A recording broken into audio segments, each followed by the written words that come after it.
नमस्कार। PTN health में एक बार फिर से आपका बहुत बहुत स्वागत है। मैं भानु प्रकाश।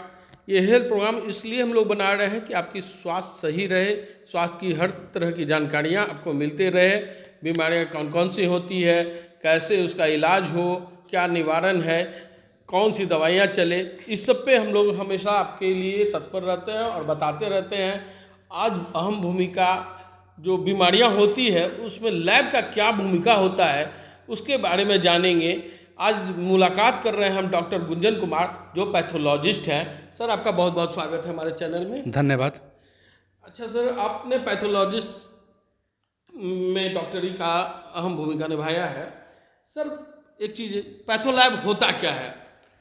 एक्चुअली जब हम मॉडर्न मेडिकल साइंस का बात करते हैं, जो आधुनिक चिकित्सा पद्धति है, उसका अगर बात करते हैं तो हम लोग को पता होता है कि पेशेंट का डायग्नोसिस मतलब बीमारी का सही पहचान का बहुत बड़ा रोल होता है। अगर कोई डॉक्टर बिना बीमारी की सही पहचान या फिर डायग्नोसिस के बिना कोई भी एक दवा लिख रहा है तो वो इरेशनल है, अनइथिकल है, वो सही नहीं है। तो किसी बीमारी का एक्यूरेट डायग्नोसिस के लिए, सही पहचान करने के लिए पैथोलॉजी लैब का होना बहुत ज़रूरी है और इसका खास इम्पोर्टेंस मॉडर्न मेडिकल साइंस में है, आधुनिक चिकित्सा पद्धति में है। हम इस बिना पे कह सकते हैं कि कोई भी बीमारी का इलाज बिना एक्यूरेट डायग्नोसिस के सही तरीके से संभव नहीं है। अगर कोई ऐसा कर रहा है तो क्वैकरी है। नॉर्मली किसी को कुछ भी दवाई लिख दो, अलग अलग दवाइयाँ का अलग अलग साइड इफ़ेक्ट्स होते हैं, इसलिए बिना सही डायग्नोसिस का उपचार नहीं होना चाहिए और इसलिए पैथोलैब का सही डायग्नोसिस के लिए बहुत बड़ा रोल है डायग्नोसिस के लिए। तो जाना आपने कि पैथोलॉग लैब की क्या भूमिका होती है। इसके बिना जांच के आप बीमारियों की पहचान नहीं कर सकते हैं। अगर कोई डॉक्टर अगर इसका इलाज करते हैं बिना जांच के तो वो सही नहीं है। पहले जांच करा ले तो जांच के अनुसार बीमारियां पता चलती है और उसका इलाज संभव होता है। सर, पैथोलैब में ये कितने प्रकार के लैब होते हैं? देखिए, एक्चुअली जो बीमारी का डायग्नोसिस प्रोसेस है, जिसमें बीमारी का सही पहचान होता है, उसमें एक जो क्लिनिशियन होता है, जो पेशेंट को देखने वाला डॉक्टर होता है, एक प्रोविजनल डायग्नोसिस बनाता है। कहने का मतलब कि ये डायग्नोसिस हो सकता है। उसको आगे कंफर्म करने के लिए विभिन्न तरह के जांच होते हैं। उसमें दो लोगों का रोल बहुत इंपॉर्टेंट है, एक पैथोलॉजिस्ट का, एक रेडियोलॉजिस्ट का। रेडियोलॉजिस्ट जो कि आपका CT scan, MRI, x ray, ultrasound इस तरह का जांच करता है, और एक पैथोलॉजिस्ट जो कि जांच करता है आपके खून से, आपके पेशाब से। अगर किसी को बच्चा नहीं हो रहा है तो आपके सीमेन से, अगर किसी को कैंसर है तो बायोप्सी से, एफएनएसी से, किसी को ब्लड की कोई बीमारी है तो बोन मैरो एस्पिरेशन बायोप्सी से।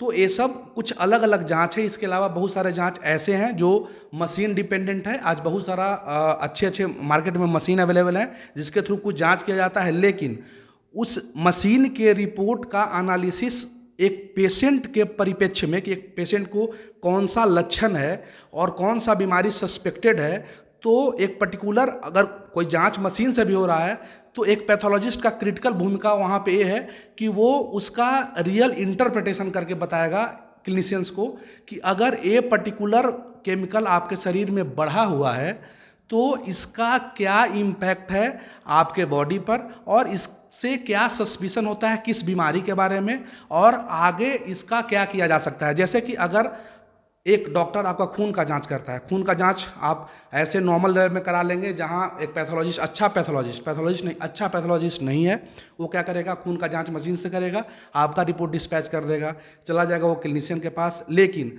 अगर एक तरह का अनीमिया है या फिर एप्लास्टिक अनीमिया या फिर कोई बोन मैरो का कैंसर है, तो उस ब्लड से हम लोग एक स्लाइड बनाते हैं, उसको देखते हैं। देखने के बाद अगर ज़रूरत रहता है तो हम लोग एडवाइस करते हैं क्लिनिशियंस को कि आपको आगे ये कराना है। मतलब बहुत सारे मामले में ऐसा कहा गया है कि pathologist are doctor of doctors. कहने का मतलब हम लोग पैथोलॉजिस्ट जो हैं, अच्छे पैथोलॉजिस्ट डॉक्टर्स के डॉक्टर होते हैं, उनका भी पथ प्रदर्शक होते हैं बहुत मामले में, चूंकि हम लोग पेशेंट के अंदरूनी हिस्से का जांच करते हैं, डायरेक्ट जांच करते हैं बायोप्सी के थ्रू, एफएनएसी के थ्रू या फिर बोन मैरो एस्पिरेशन और बायोप्सी के थ्रू। तो जाना कि पैथोलॉजिस्ट का कितना अहम भूमिका होती है हमारी बीमारियों में। और सर ने बताया कि पैथोलॉजिस्ट और रेडियोलॉजिस्ट में क्या अंतर है। पैथोलॉजिस्ट में आप खून, ब्लड वगैरह सब का जांच करते हैं, और रेडियोलॉजिस्ट में आप एमआरआई हो गया, जिस तरह एक्सरे हो गया, सीटी स्कैन हो गया, इस तरह की चीज़ रेडियोलॉजिस्ट में होती है और पैथोलैब का क्या भूमिका होता है। डॉक्टरों का डॉक्टर होते हैं ये चूँकि ये इनके ही डायग्नोसिस पे डॉक्टर अपना मरीजों का इलाज करते हैं। बहुत अच्छी बात इन्होंने बताई है। सर इसमें जो है अब तो बीमारियों का पैटर्न भी बदल रहा है, तो उसमें पैथोलैब की क्या भूमिका हो जाती है? भानु जी, आपने प्रॉपर स्टडी करके आया है शायद, इसलिए आपने बताया कि बीमारियों का पैटर्न बदल रहा है, बीमारियों का प्रकार बदल रहा है। कोई भी एक आम आदमी ऐसे समझे कि पहले जो लोग होते थे उनका औसत आयु कम होता था, वो 40 साल 45 साल 50 साल में मर जाते थे। आज औसत आयु बढ़ के 80 साल हो गया है। पहले और आज कल के लोगों का जो शारीरिक ढांचा है वो बदल गया है। पहले लोग शारीरिक श्रम ज़्यादा करते थे इसलिए वो फिट होते थे। आज हम लोग के पास खाना ज़्यादा अवेलेबल है, काम कम है और कुर्सी टेबल पर बैठ के करने वाला काम है, इसलिए हम लोग में मोटापा बढ़ रहा है। इस कारण बीमारी का पैटर्न बदल रहा है। अब बीमारी पहले इन्फेक्शस बीमारी होता था, लोग मलेरिया से मरता था, टीबी से मरता था, प्लेग से मरता था, हैजा से मरता था। लेकिन अब वो पैटर्न बदल के कैंसर पे चला गया है। हार्ट का बीमारी, जैसे कि आप लोग जानते हैं कि हार्ट अटैक आ जाना, फिर उसके बाद स्ट्रोक की बीमारी इसका आ जाना, किडनी की बीमारी, किडनी फेल्योर होना, ये सब और अलग अलग तरह के कैंसर, जैसे कि कोई चेन स्मोकर है, कोई लंबा समय तक स्मोकिंग कर रहा है तो उसमें लंग कैंसर होता है। ओल्ड एज की वुमेंस में सर्वाइकल कैंसर मतलब यूट्रस का कैंसर होता है, ब्रेस्ट कैंसर होता है। तो अब बीमारी का पैटर्न बदल रहा है, इसमें पैथोलॉजिस्ट की भूमिका बदल गई है। पहले अगर एक इन्फेक्शन था तो फिर भी डिपेंडेंट था, लेकिन इतना ज़्यादा डिपेंडेंट नहीं था कि एक जो डॉक्टर होता था वो एक ही एंटीबायोटिक 4-5 तरह के बैक्टीरिया में काम कर जाएगा, तो उसमें हिट एंड ट्रायल काम कर सकता था। कहने का मतलब कि हम एक एंटीबायोटिक दे दिए, आपका बीमारी ठीक हो गया, कोई भी एंटीबायोटिक दे दिए तो। लेकिन अब जो बीमारी का पैटर्न बदला है उसमें पैथोलॉजिस्ट की भूमिका, पैथोलॉजी की भूमिका यहाँ तक नहीं है सिर्फ कि आपका बीमारी का पता लगे। बीमारी का अलग अलग जाँच होता है, उस जाँच का रोल सिर्फ डायग्नोसिस में नहीं है बल्कि प्रोग्नोसिस में है और टारगेटेड थेरेपी में है। कहने का मतलब कि अगर एक पैथोलॉजिस्ट के पास एक कैंसर पेशेंट का बायोप्सी जाता है तो बताएगा कि ये कौन सा कैंसर है, उस कैंसर के बेसिस पे कुछ और जांच करेगा, फिर वो बताएगा। जैसे कि बायोप्सी के बाद कोई एक pathologist modified Bloom Richardson score निकाल के एक ऑन्को सर्जन को या फिर मेडिकल ऑन्कोलॉजिस्ट को बताता है, तो उससे पता लगता है कि पेशेंट का सर्वाइवल कितने समय तक, कितने दिनों के लिए होगा। इसके बाद अगर वो और अलग अलग जांच है, थोड़ा मेडिकल टर्म में जा रहे हैं, जैसे कि HER2 new ER PR positive है या निगेटिव है, या फिर लंग कैंसर में EGFR पॉजिटिव है या फिर निगेटिव है, या फिर अलग कैंसर में BRAF म्यूटेशन पॉजिटिव है या निगेटिव है, इस पर डिपेंड करता है कि उस पेशेंट को कौन सा दवा चलेगा। जैसे कि अगर HER2 न्यू पॉजिटिव है तो ट्रास्टाजुमाब एक दवा है वो चलेगा, अगर नहीं निगेटिव है तो ट्रास्टाजुमाब नहीं चलेगा। तो इस तरीके से सिर्फ रोल पैथोलॉजिस्ट का जांच तक सीमित नहीं है, यहाँ तक हम लोग एक्यूरेटली बता सकते हैं कि इस पेशेंट का इस पर्टिकुलर कैंसर में 5 साल जीने का कितना % पॉसिबिलिटी है और इस पेशेंट को कौन सा दवा दिया जाएगा तो उस पेशेंट का सर्वाइवल अच्छा होगा और वो ज़्यादा समय तक जीवित रह सकता है। तो पैथोलॉजिस्ट को इतना नैरो डाउन करके हम लोग नहीं देख सकते हैं कि सिर्फ डायग्नोसिस में इसका रोल है, इसका बहुत वास्ट रोल है। और स्पेशली वेस्टर्न कंट्रीज में, अमेरिका में, यूरोप में, जहाँ से मॉडर्न मेडिसिन, आधुनिक चिकित्सा पद्धति आती है, वहाँ पे पैथोलॉजिस्ट आपको ये जान के हैरानी होगी कि वहाँ सबसे अच्छे डॉक्टर्स जो होते हैं वो पैथोलॉजी चुनते हैं, क्योंकि एक तरह का ऐसा विज्ञान है जिसमें कि आप एक सुराग को देख के आप एक क्रिमिनल तक पहुँचते हैं। तो एक पर्टिकुलर चीज़ को देख के आप पेशेंट के क्लियर कट डायग्नोसिस तक पहुंचेंगे, उसके बाद उसका क्या ट्रीटमेंट होगा ये आप यहाँ तक करके बताएंगे, तो फिर क्लिनिशियंस उस पर आगे वर्कअप करेंगे, पेशेंट को इलाज करेंगे और पेशेंट फाइनली ठीक होगा। तो सर ने बहुत अच्छी बात बताई कि पैथोलॉग क्या है, पैथोलॉजिस्ट क्या है, बीमारियों को कैसे पहचानते हैं, कैसे जांच करते हैं और उनको कहाँ से कहाँ पहुंचाकर उनको कैसे ठीक किया जाता है, ये पैथोलॉजिस्ट का भूमिका होता है। सर आम जनता जो है, आम मरीज जो है बड़ा डिस्टर्ब हो जाता है, डॉक्टर तो लिख देते हैं ये जांच यहाँ करा लो, सही पैथोलैब का मतलब पहचान कर नहीं पाते हैं। कुकुरमुत्ता की तरह लैब खुल गया है, अब तो लोग घर में भी जाकर जांच ले रहे हैं, तो कैसे पहचाने कि ये सही पैथोलैब है? सही पैथोलैब का मतलब क्या है कि पैथोलैब सिर्फ मशीन नहीं है। मतलब आम जन को ये जानना होगा कि सिर्फ मशीन पैथोलैब नहीं है, सिर्फ कलेक्शन सेंटर पैथोलैब नहीं है।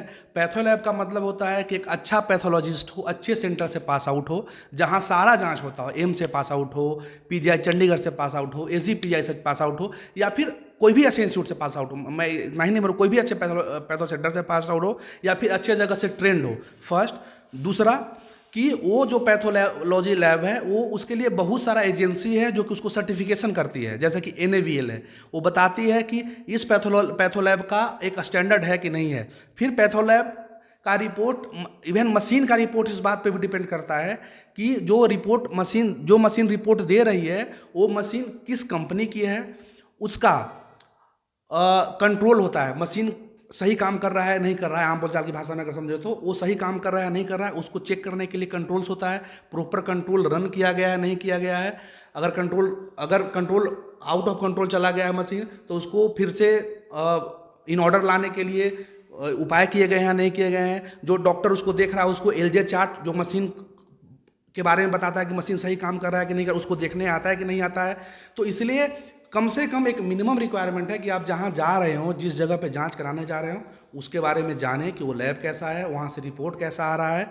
कहीं का भी रिपोर्ट हो सकता है कि आपका एक पर्टिकुलर बीमारी हो और वो रिपोर्ट में नहीं झलक रहा हो, क्योंकि उस जांच जो घर है उसका रिपोर्ट खराब है और आपको इलाज मिल सकता है, आप बच सकते हैं, लेकिन आपको इलाज नहीं मिला चूंकि रिपोर्ट खराब था और आपके साथ कुछ दुर्घटना हो सकता है। तो इससे बचने के लिए कभी भी जांच कराने के पहले पैसा या किसी रिलेशन से ज़्यादा इम्पोर्टेंट है कि अच्छे जगह पे जांच कराएं, तभी आपका भला होगा। और ये इसलिए भी ज़रूरी है कि एक मेडिकल इथिक्स होता है, एक डॉक्टर है जिसको कि ज़रूरी है कि वो वही काम करे जो पेशेंट के भलाई के लिए हो। पैसे के लिए जो कोई काम कर रहा है वो सही डॉक्टर या सही इस प्रोफेशन में आदमी नहीं है। तो ऐसे लोगों के पास ही जाएं जो आपका सेहत का ख्याल रखता हो, ना कि आपसे आने वाले पैसे का। आपका सेहत का ख्याल रखता हो, न कि आपके आने वाले पैसे का ख्याल रखे, जो वो सही पैथोलैब का आपको खुद ही पहचान करना पड़ेगा। इसमें कोई स्टार लगा हुआ नहीं रहता है सर, जैसे कि 2 स्टार 3 स्टार 5 स्टार हर चीज़ में दिया जाता है। इस लैबों में कोई स्टार की नहीं, सबसे पहले तो NABL एक्रेडिटेशन है कि उससे अगर एक्रेडिटेड है तो लैब अच्छा होगा।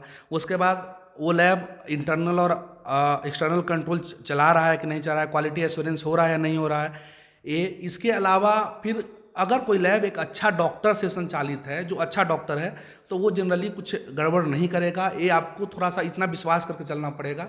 तो ऐसे आप मान सकते हैं कि अगर कोई एक डॉक्टर है, उसका रजिस्ट्रेशन नंबर लिखा हुआ है, MD पैथोलॉजी किया हुआ है, तो वो अच्छा लैब होगा। और उसके बाद बाकी तो गलत करने वाले सारा जगह है, लेकिन कम से कम इतना आप एक रिक्वायरमेंट आपके लिए होना चाहिए कि आप ऐसे ही लैब से जांच कराएं जो कि एक MD पैथोलॉजी के द्वारा संचालित हो, वहाँ पर लिखा हुआ है MD पैथोलॉजी एटलीस्ट।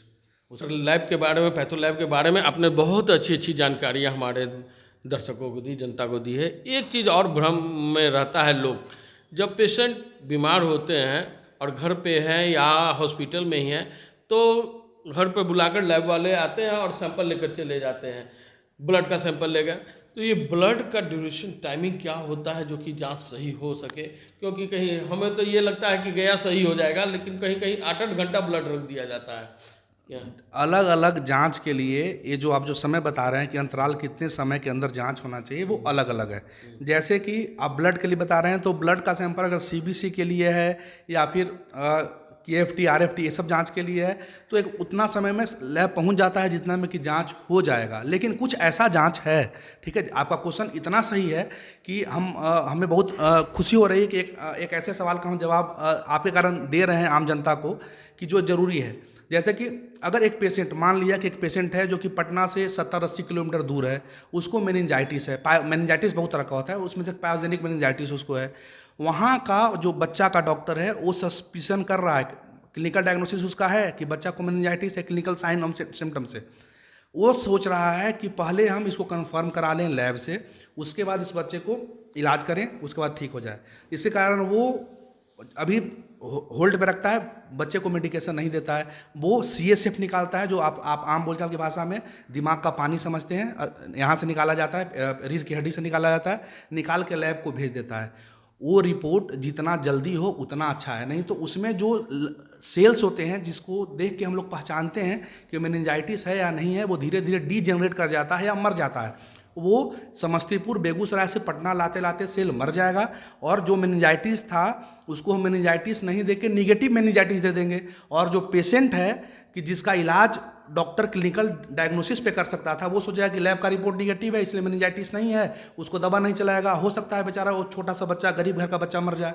तो ये बहुत इंपॉर्टेंट है, जो भी लैब चला रहे हैं उनको ये जानना कि किस सैंपल में कौन सा जो बॉडी अपना कंपोनेंट है, फ्लूइड है, ब्लड है, वो कितने समय तक प्रिजर्व रह सकता है।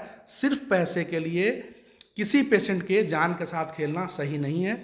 और ये आम लोगों को भी, अगर कोई पर्टिकुलर सैंपल निकाला जा रहा है तो उसके बारे में डॉक्टर से पूछ लेना चाहिए कि कितने देर में रिपोर्ट देंगे, कितने देर तक ये सैंपल इसमें अच्छे से रह सकता है। और अब लोग पढ़ लिए हैं, थोड़ा सा गूगल कर लेंगे तो थोड़ा सा पता भी लग जाता है कि ये सैंपल इतने देर तक रिपोर्ट आ जाएगा तो अच्छा रहेगा। एटलीस्ट इतना गूगल से आप कर सकते हैं। ज़्यादा गूगल पे बीमारी के बारे में सर्च नहीं करना चाहिए, वो डॉक्टर का काम है, डॉक्टर आपको ज़्यादा अच्छा बताएगा।